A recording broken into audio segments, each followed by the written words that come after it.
అందరికీ నమస్కారం. ముందుగా డాక్టర్ ఎం. ప్రభాకర్ గారికి నా హృదయపూర్వక ధన్యవాదాలు, కృతజ్ఞతలు తెలియజెప్తున్నానండి. ఎందుకంటే మా జీవితాలలో వెలుగులు లేక ఇప్పుడు ప్రజెంట్ జనరేషన్‌లో ట్రాన్స్ కమ్యూనిటీలో గూడా తన బుక్‌లో రాసినట్టుగా డాక్టర్సు, లాయర్సు, యాక్టర్సు, సినిమా రంగంలో అన్ని రంగాల్లో మమ్మల్ని మేము ప్రూవ్ చేసుకుంటున్నాం, ముందుకెళ్తున్నాం. I became a Miss Universe trans. ఇలా మా జీవితాల్లో మేము వెలుగులు నింపుకుంటూ ముందుకెళ్తున్నప్పటికి కూడా సొసైటీలో ఎక్కడో అణగారిన వాళ్ళలాగా, అంటరాని వాళ్ళలాగా మమ్మల్ని ఇప్పటికీ ట్రీట్ చేస్తూ ఉంటారు కొన్ని ప్రదేశాల్లో. సో, అలాంటి అపోహల్ని దూరం చేస్తూ మనం పురాణాల్లో చూసుకుంటే రామాయణం, మహాభారతం ఇలాంటి ఎన్నో కూడా ట్రాన్స్‌జెండర్స్ జీవితాల గురించి ఎంతో గొప్పగా చెప్తారు. దేవుళ్ళే వరాలిచ్చారు మాకు. కొన్ని ప్రాంతాల్లో మమ్మల్ని దేవతలుగా భావిస్తారు. మా ఆశీర్వాదం తీసుకుంటే ఎంతో గొప్పదిగా భావిస్తుంటారు. కొన్ని చోట్ల అంత పూజించబడుతున్న మా జీవితాలలో కూడా చీకటి బ్రతుకులు చాలా ఉన్నాయండి. ఆ చీకటి బతుకుల్లో ఉన్నటువంటి విషాదాల గురించి, ఆ చీకటి బతుకుల్లో నుండి మేము ఎలా బయటికి రావాలి, మా జీవితాల్లో వెలుగులు ఎలా నింపుకోవాలి, మేము ఎలాంటి డిస్క్రిమినేషన్స్ ఫేస్ చేస్తున్నాము, మా సర్జరీస్ ఎలా జరుగుతాయి, లైక్ చైల్డ్‌హుడ్ ఎలా ఉంటుంది, సో తల్లిదండ్రుల నుండి, కుటుంబాల నుండి ఎలా గెంటివేయబడుతుంటాము, సొసైటీ నుండి ఎలాంటి చీత్కారాలు, చీదరింపుల్ని మేము ఫేస్ చేస్తుంటాము. ఎక్కడికి వెళ్ళినా అడుగడుగునా కూడా మేము అవమానాలను, చీత్కారాలనే ఎదుర్కొంటూ ఫేస్ చేస్తూ ముందుకెళ్లాల్సిన మా జీవితాల గురించి మీ అందరి ముందుకి మా జీవితాలని తీసుకురావడానికి డాక్టర్ ఎం. ప్రభాకర్ గారు తృతీయ ప్రకృతి ట్రాన్స్‌జెండర్ అనే బుక్‌ని చాలా అద్భుతంగా రాశారు. I'm very happy to share with you all. So, మీ అందరితో ఈ బుక్ షేర్ అవ్వటము, మా జీవితాల గురించి మీరు తెలుసుకోవటం, ఇది ఒక అవేర్‌నెస్. మేము కూడా అందరిలాగా హ్యూమన్ బీయింగ్సే. మేము ఏ చెట్టుకో చేమకో పుట్టలేదు. మీరెలా పుట్టారో తల్లి కడుపులో నుండి మేము అలానే పుట్టాము. సో, అందరం హ్యూమన్ బీయింగే. భారత రాజ్యాంగం అందరికీ సమానత్వం కల్పించిందండి. ప్రాథమిక హక్కుల్లో ఏం చెప్తుందంటే కుల, మత, వర్ణ, వర్గ విచక్షణ లేకుండా, లింగభేదం లేకుండా అందరికీ సమానత్వం కల్పించింది. మాకు మాత్రం సమానత్వం అనేది దొరకటం లేదు. మేము ఎక్కడికి వెళ్ళినా కూడా మాకు డిస్క్రిమినేషన్ ఎదురవుతూనే ఉంటుంది. ఏ జాబ్ కావాలన్నా, ఎడ్యుకేషన్ కావాలన్నా, ఏ రంగంలో మేము ఎదగాలన్నా కూడా మేము ఫైట్ చేసి పోరాడి గెలుచుకోవాల్సిన పరిస్థితులు ఇప్పుడు నెలకొన్నాయండి. ఇలాంటి పరిస్థితులన్నీ ఎదుర్కొంటూ మా జీవితాల్లో నుండి చీకటిని చూపిస్తూ ఎట్ ద సేమ్ టైం వెలుగుల్ని కూడా మీ ముందుకు తీసుకొచ్చారనమాట ఈ బుక్ ద్వారా. So, once again congratulations Prabhakar గారు. ఈ బుక్ సూపర్ సక్సెస్ అవ్వాలి. ఈ బుక్ త్రూ సొసైటీలో కొంత అవేర్నెస్ రావాలి. జనాలలో మేము కూడా మనుషులమే, మా జీవితాలకు కూడా వాల్యూ ఉంది, we are living our life with respect అనేది సొసైటీ తెలుసుకుంటుందని ఆకాంక్షిస్తూ thank you so much once again. So, Madhuri garu మాట్లాడతారు. హాయ్ అండి, నమస్తే. నా పేరు మాధురి. సో, చాలామంది జనాలకి తెలియని విషయం ఏంటంటే, సో ట్రాన్స్‌జెండర్ లైఫ్ ఎలా ఉంటుంది, అబ్బా వాళ్ళు ఏదో డబ్బులు సంపాదించుకుంటారు, సో వాళ్ళు హ్యాపీగా ఉంటారు, సో ఏదో ఒకలాగా ఉంటారు అని చాలామంది అనుకుంటారు. కానీ అది చాలా తప్పు. ఎందుకంటే తల్లిదండ్రులు పోగొట్టుకొని, అన్న తమ్ములు పోగొట్టుకొని, అయిన వాళ్ళని పోగొట్టుకొని, ప్రేమించిన వాడు మోసం చేసి, సో ఎవరు తోడు లేక, సో ఒక కమ్యూనిటీలో వచ్చిన తర్వాత సో కమ్యూనిటీలో కూడా మనకి తల్లిదండ్రులాగా ఒక ఆదుకొని, సో ఇదే మన జీవితం అనుకుంటాం. సో నేనేమంటానంటే, ఈ బుక్లో మా బాధలున్నాయి, మా సంతోషాలున్నాయి, మా ఆనందాలున్నాయి.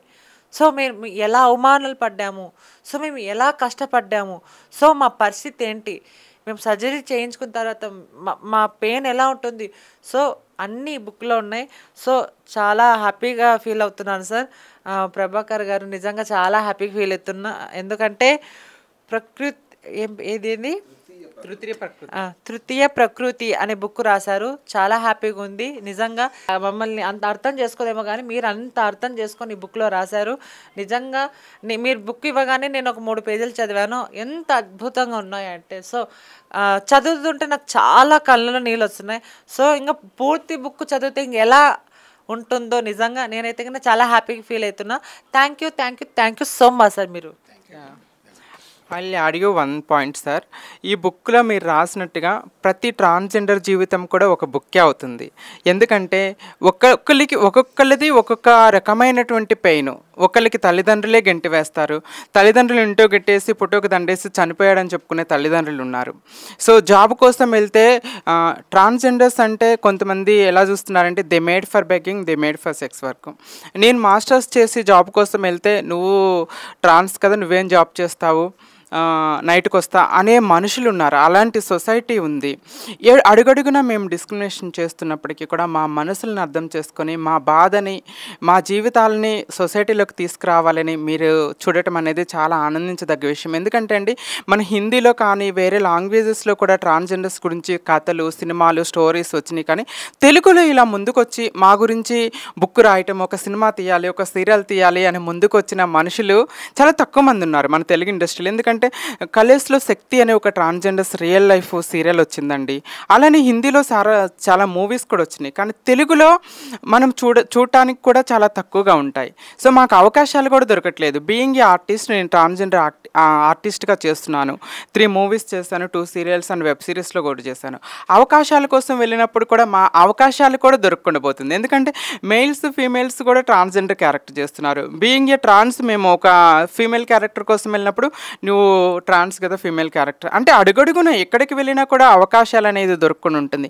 కానీ సొసైటీ నుండి ఎప్పుడు ఒక ప్రశ్న ఏర్పడుతుంటుంది, మీరు పని చేసుకొని బతకొచ్చు కదా, మీరు బెగ్గింగ్ ఎందుకు చేస్తారు, ఇది ఎందుకు చేస్తారంటారు. కానీ వాళ్ళని మాకు ఆపర్చునిటీ ఇవ్వండి అంటే ఇవ్వడానికి ముందుకి రాని పరిస్థితులు ఉన్నాయి. ఇలాంటి పరిస్థితుల్లో మాకు మేము ఫైట్ చేసుకుంటూ, మాకు మేము గౌరవంగా బ్రతకాలని ఫైట్ చేస్తూ, పోరాటం చేస్తున్న ఈ పరిస్థితుల్లో మీరు ముందుకు వచ్చి మా లైఫ్ని గురించి తృతీయ ప్రకృతి అంటే ఏంటి అసలు, సొసైటీలో ఎప్పుడు ఆడా మగానే అనుకుంటారు. కానీ ట్రాన్స్ కూడా ఒక వ్యక్తి, ట్రాన్స్జెండర్ అనే ఒక రికగ్నైజేషన్ గవర్నమెంట్ ఇచ్చింది. అలానే ఈ రికగ్నైజేషన్ యూజ్ చేసుకొని ఈ బుక్ ద్వారా మీరు ఎన్నో విషయాలని సొసైటీకి చెప్పడానికి ముందుకు వచ్చారు. Once again thank you so much sir.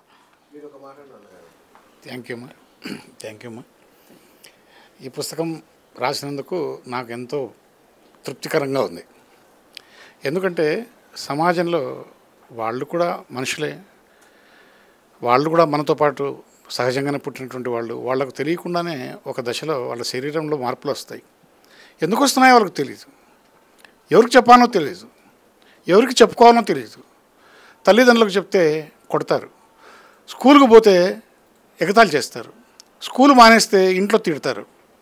ఏం చేయాలో తెలియలేని పరిస్థితి, ఎందుకు వస్తానో ఈ మార్పులు తెలియని పరిస్థితి, అర్థం కానీ సంక్షోభంలో చిక్కుకొని పోతారు. వాళ్ళు అనుభవించేటువంటి వేదన చాలా ఘోరంగా ఉంటుంది. ఆ సమయాన్ని నుంచి, ఆ స్థితి నుంచి వాళ్ళు మరణించేంత వరకు పొందేటువంటి బాధను నేను చూసి వీళ్ళ గురించి రాయాలి, ప్రపంచానికి తెలియజేయాలి. ఒక మంచి కోణంలో వీళ్ళ గురించి ఉన్నటువంటి అంశాలను తెలియజేయాలి. వీళ్ళలో ఎంత ఉన్నతమైన స్థానాల్లో ఉన్నటువంటి ట్రాన్స్జెండర్ల గురించి ప్రపంచానికి తెలియజేయాలి. ఈ ప్రపంచానికి ట్రాన్స్జెండర్ల గురించి చాలా తక్కువ తెలుసు కాబట్టి చాలా విషయాలు తెలియజేయాలి. ఈ తెలుగులో వీళ్ళ గురించినటువంటి లిటరేచర్ చాలా తక్కువ కాబట్టి నేను ఇలాంటి లిటరేచర్ తెలుగులో రావాలని కోరుకుంటున్నాను. అటువంటి దశలో నేను రాశాను. దీన్ని స్ఫూర్తిగా తీసుకొని ఇంకా చాలామంది రాయాలి. హర్షిని చెప్పినట్లు ప్రతి ట్రాన్స్జెండర్ జీవితము ఒక అద్భుతమైనటువంటి ఆత్మకథే. ఎందుకంటే ప్రతి ఒక్కరిది ఒక విచిత్రమైనటువంటి జీవితం, ప్రతి ఒక్కరిది ఒక విచిత్రమైనటువంటి జీవన ప్రయాణం, బాధ, దుఃఖం, వివక్షత, ఇలా అనేకమైనటువంటి కోణాలతో వాళ్ళు పడేటువంటి బాధ. చివరికి మరణం కూడా చాలా ఇబ్బందికరమైనటువంటి మరణం.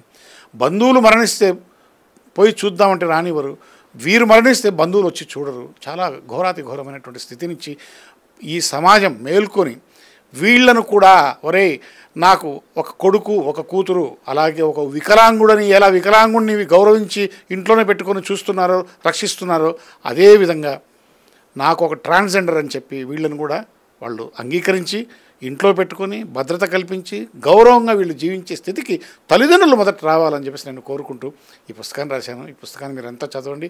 అలాగే ప్రభుత్వాలు వీళ్ళ కోసం ఏం చేయాలి, ఏం చేస్తే వీళ్ళ జీవితాలు మెరుగుపడతాయి, ఏం చేస్తే వీళ్ళ జీవితాలు ఉన్నతమైన స్థానానికి పోతాయి అనేటువంటి అంశాన్ని కూడా రాశాను. చాలా బాధాకరం. వీళ్ళు ట్రాన్స్జెండర్లుగా పుట్టడం వాళ్ళ తప్పు కాదు, పెరగడం వాళ్ళ తప్పు కాదు. చివరికి వివాహం చేసుకున్నా కూడా వాళ్ళకు సంతానం ఉండదు, వాళ్ళు సింగిల్గానే ప్రయాణం చేసిపోవాలి. అటువంటి వాళ్ళ గురించి మనం హేళనగా మాట్లాడవద్దు, తక్కువ చేసి మాట్లాడవద్దు. వాళ్ళని దయ ఉంచి గౌరవించండి, మనుషులుగా గౌరవించండి, గుర్తించండి. వీలుంటే సహాయం చేయండి, ఉద్యోగ వసతి కల్పించండి, ప్రభుత్వాల నుంచి వాళ్ళకి రావాల్సినటువంటి హక్కులు వాళ్ళకు వచ్చేలా చేయండి మనవి చేసుకుంటూ ఈ అవకాశం ఇచ్చినటువంటి హర్షిని మాధవులకు ఇద్దరికి ధన్యవాదాలు తెలియజేసుకుంటున్నాను. Thank you sir, thank you so much. First of all మీకు హార్ట్ఫుల్గా థ్యాంక్ యూ సో మచ్ మా జీవితాలు వెలుగులోకి తీసుకొచ్చినందుకు. థ్యాంక్ యూ బిఎస్ గారు. మీ త్రూ కూడా సొసైటీలోకి అంటే లైక్ ఒక అవేర్నెస్ కానీ ఎవరైనా ఏదైనా అచీవ్మెంట్ సాధిస్తే ముందు మీడియా త్రూ సొసైటీలోకి తీసుకెళ్ళడానికి బిఎస్ గారు ఎప్పుడు ముందుంటారు. థ్యాంక్ యూ సో మచ్ అండి. యా.